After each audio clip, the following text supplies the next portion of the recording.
نحمد ونصلي علی رسولہ الکریم فاما بعد اعوذ باللہ من الشیطان الرجیم بسم اللہ الرحمن الرحیم۔ آج ہم سورۃ الحج کا رکوع نمبر 7 اس کا ترجمہ اور اہم نکات کی تفسیر کریں گے۔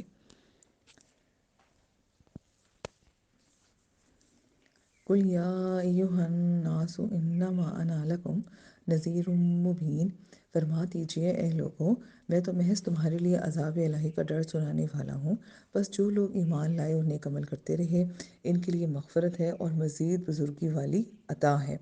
اور جو لوگ ہماری آیتوں کے رد میں کوشاں رہتے ہیں اس خیال سے کہ ہمیں عاجز کر دیں گے، وہی لوگ اہل دوزخ ہیں۔ اب یہاں پہ اللہ تعالیٰ نے فرمایا کہ جو لوگ ایمان لائے نیک عمل کرتے رہے وہاں پر ان کے لیے مغفرت اور بزرگی ہے، اور جو اللہ تعالیٰ کو چیلنج کرتے رہتے اور ان آیات کو جھٹلاتے رہتے ہیں ان کے لیے جو ہے پھر دوزخ کا عذاب ہے، اور اللہ تعالیٰ ان کو ان کی اس کاوش میں بالکل تھکا کے رکھ دیں گے۔ اور ہم نے آپ سے پہلے کوئی رسول نہیں بھیجا اور نہ کوئی نبی، مگر سب کے ساتھ یہ واقعہ گزرا کہ جب اس رسول یا نبی نے لوگوں پر کلام الہی پڑھا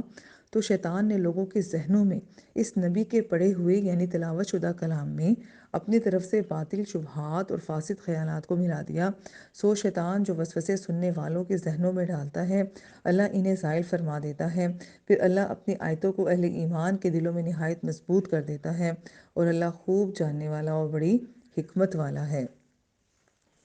اب یہاں پہ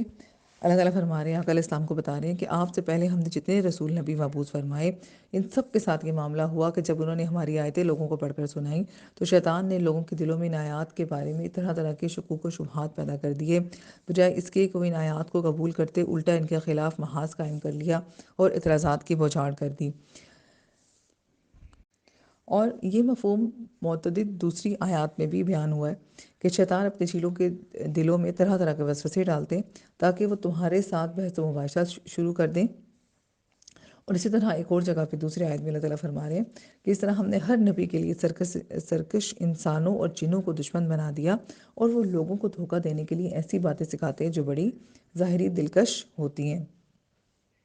اب یہی آیات کا اطلاق اہل مکہ پر ہوتا ہے کہ وہ بھی پہلے جو شیاطین تھے وہ اپنے ہادیوں کے ساتھ ایسے رویہ کیا کرتے تھے، اور اہل مکہ کا یہی رویہ نبی صلی اللہ علیہ وسلم کے ساتھ ہے۔ جب یہ آیت نازل ہوئی حرمت علیکم المیتۃ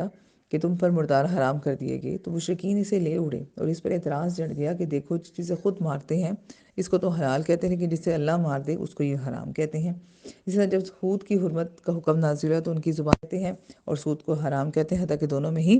نفع ہے۔ اسی طرح سے یہاں پہ بتایا جا رہا ہے کہ وہ کس طرح سے ہر چیز میں اسلام کے خلاف جو ہے وہ اپنی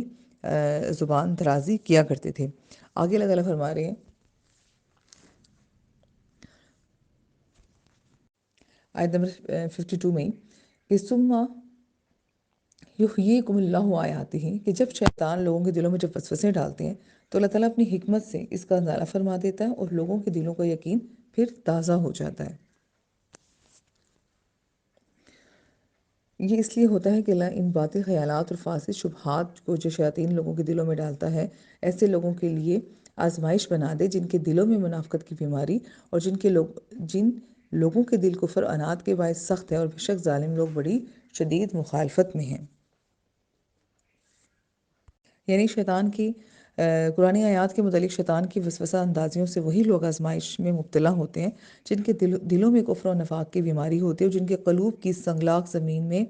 ہدایت کا پاکیزہ درخت آگ نہیں اگ سکتا۔ ایسے ہی لوگ ان شبہات کے باعث خود بھی گمراہ ہوتے ہیں اور دوسروں کی بھی گمراہی کا باعث بنتے ہیں۔ آیت نمبر 54 اور 55، اور تاکہ وہ لوگ جنہیں علم دعوت کی ہے آپ کے رب کی طرف سے مبنی برحق ہے تو وہ اسی پر ایمان لائیں اور شیطانی وسوسوں کو رد کر دیں اور ان کے دل اس رب کے لیے عاجزی کریں، اور بے شک اللہ مومنوں کو ضرور سیدھی راہ کی طرف ہدایت فرمانے والا ہے۔ اور کافی لوگ ہمیشہ اس قرآن کے حوالے سے شک میں رہیں گے یہاں تک کہ اچانک ان پر قیامت آ پہنچے یا اس دن کا عذاب آ جائے جس سے نجات کا کوئی امکان نہیں۔ یعنی کفار ساری عمر شک و شبہ کے دلدل میں دھنسے رہیں گے، اور انہیں آنکھیں اس وقت کھلیں گی جب عذاب الہی آ کر دبوچ لے گا یا قیامت آ جائے گی، اور اکیمن اسی کو کہتے ہیں جس کی اولاد نہ ہو، اور وہ دن جس کے بعد رات نہ آئے اور نہ اس کے بعد کوئی نیا دن طلوع ہو،